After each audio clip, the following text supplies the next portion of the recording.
Hello, every pony. Today, I finally got my hands on a copy of Halo 4, and it is magnificent. The story is riveting, the graphics are jaw-dropping, and either I've spent far too much time not playing first-person shooters, or this one's just plain difficult. I've lost count how many times I've died in the first 2 hours alone. But, anyway, I'm sure we're all here for the same thing. The next chapter of Angelswift. In our last chapter, there was drama, intrigue, action, adventure, and a terrible impression of Sweetie Belle. It was the stuff of nightmares. Anyway, I've had caffeine. I apologize. So, we are ready for Chapter 10. Chapter 10! Out of 15! So we're nearing the end, unfortunately. But I don't want to keep you waiting any longer. Or me waiting any longer. It's already kind of late. So, no more waiting any longer. Anyway. The Everfree Forest seemed so different during the day. At night it was pitch black, and you couldn't see anything. During the day it was dark, but you could still see, like when the sky is clear and the moon is full. The shadows bathed everything in a dark green color. The trees didn't look like they had branches, but instead they looked like they had claws, and each one was reaching out ready to grab the passerby. The 4 fillies had gone off the path, as they knew they would have to reach the cave. Scootaloo walked ahead of the others, remembering exactly where they all needed to go. Cherry kept looking around. She felt like they were being watched with every step. You sure this is safe? Cherry asked, worriedly. Sweetie Belle walked alongside Cherry. Don't worry, we've all been here loads of times. Why, I remember there was this one time we weren't here and we were looking for a chicken, but instead we found a cockatrice. A what? A cockatrice. It's the animal with the head of a chicken and the body of a snake. If you see one and don't look at it, it'll turn you to stone. You really saw one? Here? Cherry looked around, worriedly. Again. Yeah, but thanks to the Stairmaster we... Cherry interrupted Sweetie Belle. The who? Fluttershy, Scootaloo called back.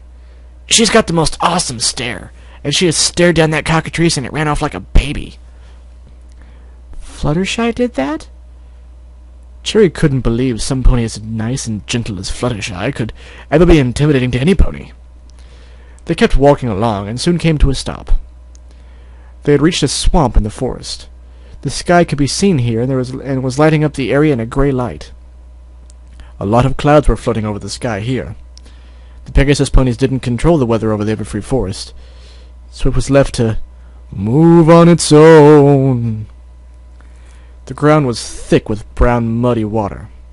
It wasn't deep, but it would go up to their knees if they stood in it, and the trees hung limply with large vines dripping towards the ground. Scootaloo, did we take a wrong turn? Asked Sweetie Belle, as she looked over the swamp. I don't think this is the right way. Yeah, I don't think this is the right way, Applebloom said, looking around. Scootaloo thought about the route. She was positive this was the correct way. No, this is right. We just have to cross it, that's all. Cherry looked over the swamp and saw a few bubbles coming up from the swamp water. Was something there? Can't we just go around it? Cherry asked. Yeah, Sweetie Belle agreed. I don't want my sister yelling at me for getting covered in mud. Again. But that'll take forever, Scootaloo protested. I say we put it to a vote, said Applebloom. All those in favor of going around the swamp. Cherry, Sweetie Belle, and Applebloom all raised their hooves up. Scootaloo sighed, then said fine, as she led them around the swamp. None of them noticed the creature behind them slowly raise its head out of the water, watching the fillies disappear back into the forest. It lowered its head again, disappointed about the loss of its next meal. Down, down, down, down, down. There we go. Lance had reached the forest. He looked all around for his sister, but the hoof prints of the 4 fillies disappeared when they went off the path. He looked all over for them, but at this point he had no idea where to go or how to find them. He kept looking, though.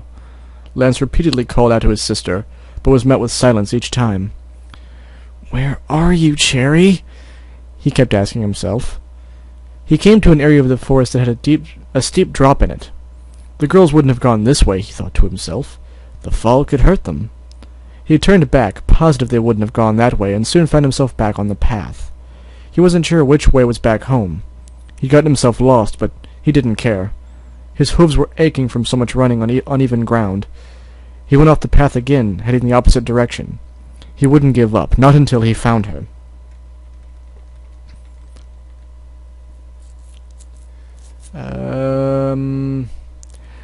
And so I just started doing all kinds of things with the apples, like playing with them, making art, but still no pony wanted to buy some.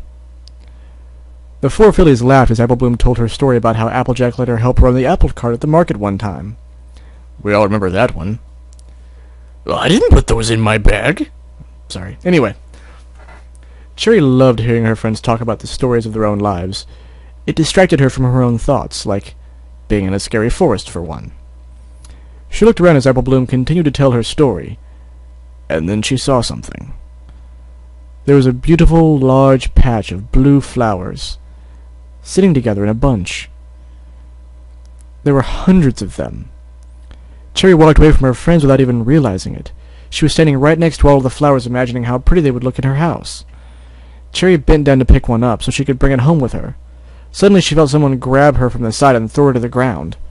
Cherry screamed in panic, then opened her eyes to see Apple Bloom standing over her. "Don't touch him!" she shouted at Cherry. "That's Poison Joke! It's dangerous!" Cherry looked over at the flower again. She couldn't see how something so pretty could be dangerous. Scootaloo and Apple Bloom helped Cherry stand up. "What's dangerous about them?" Cherry asked. Apple Bloom then, as they continued walking, told Cherry about the time that Fluttershy, Applejack, Twilight, Rainbow Dash, Rarity, and Pinkie Pie all touched this stuff. It changed all of them overnight. Fluttershy had a deep stallion's voice. "I don't want to talk about it." Rarity's hair grew in massive tangles that hung to the ground. Rainbow Dash's wings were upside down and she kept crashing into everything. Applejack shrank to the size of a doll and got called Appletini. Twilight's horn became all soft and spotty, and Pinkie Pie's tongue swelled up so much she couldn't talk. Much like me when I've had too much to drink. Cherry laughed at this at first, but then thought about what the plant would have done to her. She couldn't think of anything worse than her ears becoming huge like a bat, or maybe having all her hair fall out. She shuddered and thanked Apple Bloom for saving her. They carried on through the forest, and Scootaloo called back, "We're almost there!" You guys don't think the Scootaloo voice is too gruff, do you? Like, I feel like I really should be doing something more like that for Rainbow Dash, and then something lighter for Scootaloo. Like, maybe I'm doing them backwards. I don't know. I'll leave it up to you guys. Let me know what you think. Lance had reached a large swamp. I have that kind of dyslexia where you see, like synonyms for words. That's ridiculous. Sorry. Anyway. He stood looking over it, wondering if Cherry had really come this way. He saw a few hoof prints on the soft mud right on the edge. They seemed to lead in huge circles and then disappeared back onto the hard ground. They must have been here, but I don't think they actually went into the bog. Lance called out for his sister across the swamp, but as normal he got no reply. He thought about crossing over the swamp to the other side. Maybe they went around it and he could catch up to them. Lance slowly stepped into the soft mud, his weight making it sink down a little bit. He carried on forward. He wanted to hurry and not take too long. He was a little worried about the creatures here. Frogs he didn't have a problem with, but other small things like bugs, mosquitoes, parasprites. They just creeped him out. Lance began to cross the swamp and tried to keep out of the water. He moved quickly and found himself at the end of his dry path. He could turn back and just look for another way, but he was wasting too much time as it was. Lance put a hoof down in the water and heard a crack from behind him. He jumped, looking back, but there was nothing there but smog. A green smog that hung heavy behind him. Where'd all that come from? Lance thought to himself. He looked around for the source of the noise. Cherry? He barely got the words out, and then a bird flew out of the smog, right past Lance's head. He fell backwards and landed in the swamp water. Ugh! I've got to stop falling over when I jump like that. Lance stood up and shook the water off his flank. He felt a drop land on his head and wiped it off with a hoof. It was thick and sticky. It smelled really bad, too. He felt another drop land on his head. He then looked up and saw a gigantic, brown-scaled, four-headed hydra stood over him, with drool falling out of its four hungry mouths. Lance took a few steps backwards slowly. He couldn't believe what he was seeing. How could he have missed something that big? There was nowhere for it to hide. Unless... Lance looked at the swamp water. Some parts must be extremely deep, but there was no way of knowing. He'd have to stay out of the water completely. Trees covered the swamp along with vines. He'd have to cross the water to reach solid ground again, but it was just too far. The hydra then leaned forwards, its four mouths open, looking to swallow Lance whole. He dodged the heads, rolling into the water, and then leaping up onto an uprooted tree. Lance ran across it and jumped down into a patch of raised dirt. He ran across that and jumped onto a rock. The hydra attempted to snap down and take a bite out of him, but just missed. Lance had to jump quickly and landed in the water. Luckily it wasn't deep as he headed to the next tree. Lance ran a few feet forwards, then felt himself fall forward into the water and go under. A large, deep pool ran all the way down and stretched on forever. Lance kicked himself up above the water just in time to see the hydra coming at him. Lance went under the water again to try and hide from it, but that was a mistake. The hydra lived in the water, so he could easily see under it, as well as move swifter. The hydra jumped into the water and then gave chase to Lance. He couldn't see very well and had to reach the surface quickly. Just as Lance breached the water, he barely took a breath before being dragged under again. The hydra bit down on his leg and was planning to pull him to the bottom, drowning him. Lance panicked and screamed. Another huge mistake. His lungs were now desperate for air. He bucked with all his might, but the thick swamp water stopped him from having any real impact against the monster. His lungs began to burn, begging for air.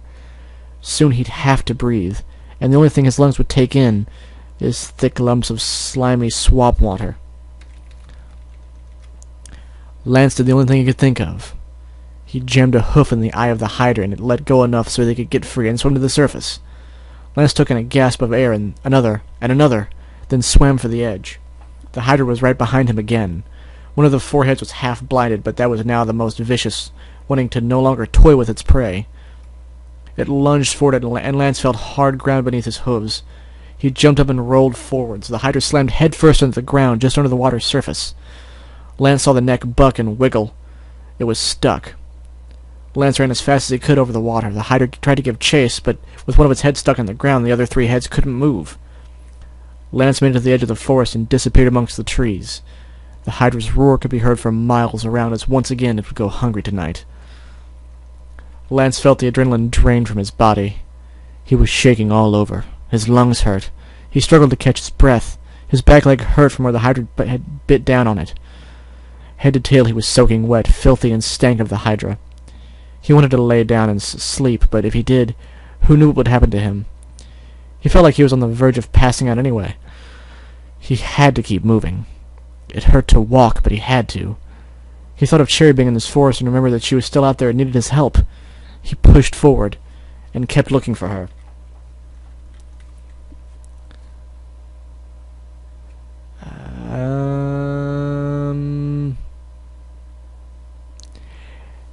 And she got covered in ink!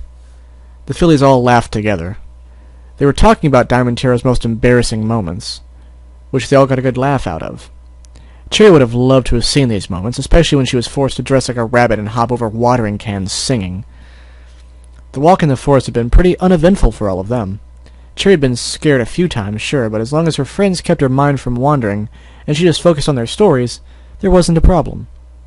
Cherry listened intently as Scootaloo started telling a story about how Rainbow Dash earned her cutie mark, which is something she had retold a few times, but Cherry enjoyed hearing it all the same. She'd have loved to see a Sonic Rainboom herself, but Rainbow Dash didn't do them unless there was an extra special occasion, or by accident. Scootaloo stopped suddenly, looking around. They all stopped behind her. "What's wrong?" Sweetie Belle asked. "We aren't lost, are we?" "You didn't hear that?" Scootaloo asked, looking at the others. They stood in silence. They heard nothing but their own breathing. Cherry's imagination was running wild. She thought she saw a bundle of wood moving towards her. Then she heard a growling noise, but she wasn't the only one. They looked all around them, but saw nothing but trees, bushes, and bundles of wood. Then the wood did move. One by one they rose up, taking on the form of wolves. "Timberwolves!" Apple Bloom stuttered. She knew how to scare them off, but she had nothing large enough to make a loud sound with. They were surrounded. There were at least 6 Timberwolves, each looking at the fillies and circling them, waiting for the slightest movement. Cherry couldn't find her voice. She took a step back and bumped into Scootaloo, and they both screamed loudly, which made the other two scream as well. One of the wolves leapt right at them and was struck down in midair. A hooded figure had stepped out from the bushes and had bucked the Timberwolf in the face. The hooded figure was hiding its face in darkness, and with each step it made a jingling noise, like metal on metal. It tossed a cloud of green dust round itself and the fillies. The duck took the form of huge alicorns, which jumped at the Timberwolves, exploding again into dust. They each yelped and ran away into the woods. The hooded creature turned to face the fillies, its yellow eyes glowing from under its brown hood. Cherry trembled all over. Had this creature saved her and her friends just to devour them itself? Lance heard the scream. He ran as fast as his legs would take him. He knew it was Cherry, and she was in trouble. He jumped over a log and tumbled on his bad hind leg. He looked up and saw Cherry and her friends. They stood frozen before a hooded figure. It was staring at all of them. Lance saw Cherry was the closest, and he jumped up. Lance charged at the hooded figure and then jumped on top of it. "Get away from her!" he yelled. Lance pinned it to the ground. Its hood fell back, and Lance saw it was a zebra, covered in gold jewelry. She looked like some kind of enchantress. Pinky's voice echoed in Lance's mind. "The wicked enchantress of the forest will take your soul and use it to put on a puppet show, and the only guests are the monsters of the forest." Was this the enchantress that Pinky had talked about? Lance looked back to his sister, then shouted, "Girls, run away quickly! I'll hold this witch back!" The zebra then bucked her legs up and kicked Lance away. "What's this you say? You think I'm bad? I saved these fillies, and then you go mad!" Lance stood up, ready to fight the zebra. He hadn't heard a word she said. Then Lance stopped when he saw 3 of the fillies standing in front of the zebra, blocking him. "Please wait, Mr. Angelswift," Sweetie Belle pleaded. "Don't hurt her," said Apple Bloom. "She just saved us," Scootaloo added. "What?" Lance stood still. The adrenaline he had picked up drained quickly from his body, and he fell to his knees. Cherry ran over to him. "Big brother, what's wrong? Are you okay?" Cherry looked all over her brother. He was covered in dirt. His fur was all wet, and she saw teeth marks in his hind leg, but it wasn't bleeding. "What happened to you?" "What happened?" Lance was tired. He hurt all over. He had fought against a hydra and almost drowned. He had mistaken the situation and just attacked an innocent zebra. The pain and frustration all boiled out of him at this point, and he couldn't hold back his anger. "What happened?" "I came here to save you. That's what happened." Lance stood up, his legs wobbling. "I was almost killed today coming in to save you." "But a giant, four-headed hydra dragged me underwater and almost drowned me. And then after I escaped, I heard you screaming, so obviously you were in danger. If this zebra hadn't arrived, I might have been too late and you'd be the one hurt. Or worse." Lance couldn't stop himself from shouting. Even as he saw Cherry starting to cry, he didn't relent. She'd been stupid in coming here. But, Big Brother, please, No, none of that. Do you have any idea what you've put me through by coming in here? After you promised me? You promised you wouldn't come here again. But I... Cherry couldn't get anything out. Her brother just kept shouting at her. "Stop this right here," the zebra interrupted. "Can't you see you're hurting the poor dear?" Lance looked at Cherry. She was trying so hard not to cry, but silently her tears fell from her face to the ground. Lance's heart had seemingly turned to stone, though. He hated that his sister thought so little of him, that she would disobey him so quickly. Even now he thought her tears were only because of the fact she was in trouble. But truth be told, it was because her heart was breaking. Her brother had never yelled at her before. He'd never so much as raised his voice. He'd always been so kind, loving and generous. He'd given her everything he could to make her happy. But had she made him so angry that he stopped loving her? Cherry couldn't hold back any longer. "I'm sorry! Please! Lance turned away from her. She couldn't believe it. The world seemed to stop right there. "We're leaving." Lance turned to the zebra and as calmly as he could. "I'm sorry if I hurt you. Do you know which way Ponyville is?" "Hurt me you have not, but there will be more damage if you do not stop. The path to the exit you'll find that way, but do not let more anger come out today." Lance didn't care much for her rhymes, nor her advice on family issues. He headed the way she'd indicated, with Cherry following slowly behind. She kept her face down and hidden, not wanting to look at her brother. The other fillies, Lance assumed, would be fine with the zebra since they knew her, but he was taking Cherry home immediately. "I'm disappointed in you. You promised me you wouldn't come in here again." But I wasn't alone. I was with my friends," Cherry protested. "And that makes it all right. You thought nothing would happen if you stuck together?" Cherry said nothing. "I heard you scream. Something happened before I arrived, and if that zebra never showed up, what would have happened to you?" Cherry continued to look at the floor. They came to the path after a while of walking in silence. Lance struggled to walk on his back leg, but his anger kept him moving forwards. Cherry looked up to her brother. Seeing him like this hurt her so much.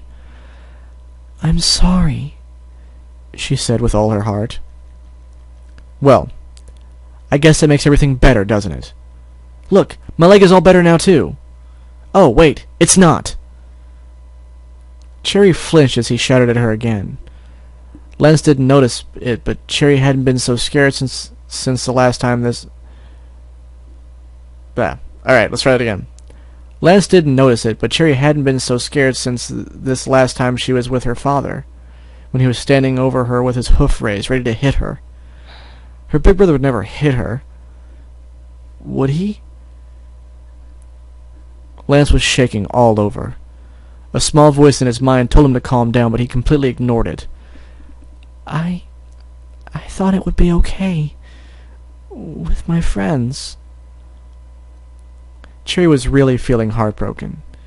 She didn't know what to say or how to make it better.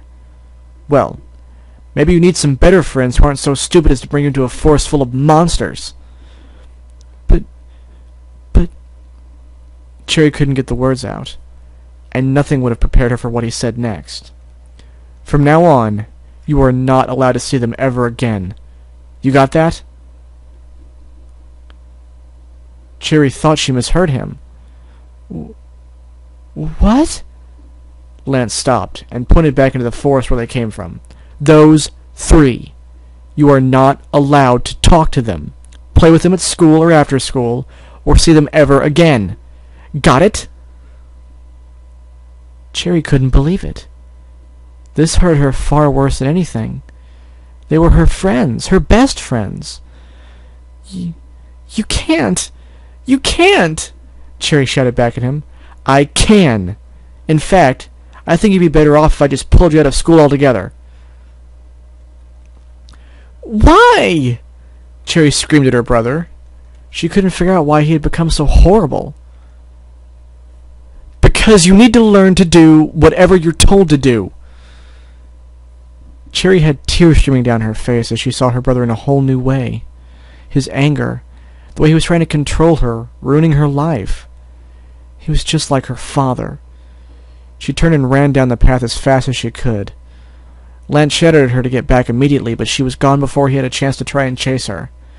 In anger, he bucked the tree next to him and then collapsed from the pain in his hind leg. The pain snapped into reality again as he realized that he had just taken out all his anger on the one he loved the most. He felt his own heart tearing as he realized what he had said to her. He laid on the dirt path. After everything that had happened to him, this was by far the worst. And it was his fault.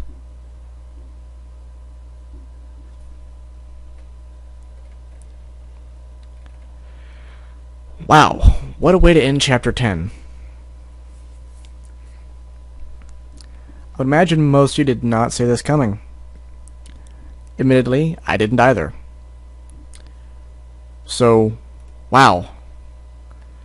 Anyway, I know I said I'd probably try to do more than one chapter tonight, but it's way later than I expected to be recording, and I am exhausted, and I've got another not exactly short and pleasant day at work tomorrow, but tomorrow is Friday night.